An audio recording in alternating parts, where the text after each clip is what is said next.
little public service announcement. If you want a light bar that don't break the bank, try these VersaCut aluminum cores.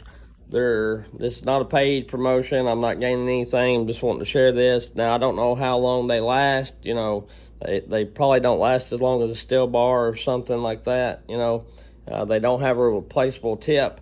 But I will tell you what they do have. They are lighter than the steel bars by a little bit, and they are stiff and firm like the steel light bars are. They don't get a lot of flex like the Sugis and the Samura premium lights and things like that, and they don't break the bank. I found the steel mounts for $50, a little $52 a piece or something like that. I found the Husky mounts for like $70 a piece for a 2-foot bar. And the reason why I got them, I had one before and I let it go with a saw that I sold, but I'm stepping back down to running 2-foot bars on primarily everything, with the exception of some of my bigger saws. But I was running the large West Coast saw dogs, and for my style of cutting, you know, I tried them. Of course, I tried full wraps and different things just to see if they help, because I grew up old school, just running half wrap small dogs. And really, for the East Coast style of cutting that I do, the boar cutting and everything, and firewood cutting, this setup works really, really well. So follow along with me, and we'll see how long these things last. I'm gonna run them. I've got one on the Aaron A. Lynch 572, and I've got one on the Buxton 562 XP.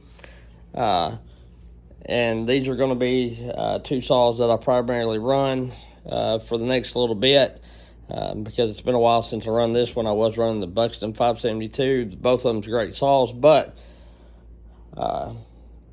you know, I rotate every so often so I can, you know, I like all these saws, and I like having spares in case one tears up. But you know, I like the way this one runs, so I'm gonna run it a bit.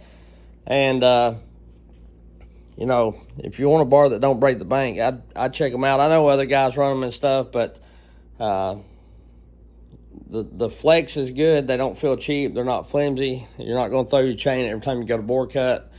And you know, it's not going to break the bank. Like the Cannon bars and the steel bars are pretty expensive. The Cannon bars are really expensive, and to me, they're not that good. I just soon run this bar as I had a Cannon Duralight, honestly. So anyway, I can make other videos telling the reasons, but if you go to my YouTube, which is Mitchell's Major League Tree, formerly known as Mitchell's Backyard Logging, or on TikTok, but YouTube, I have videos explaining all this stuff, why I run what I run. So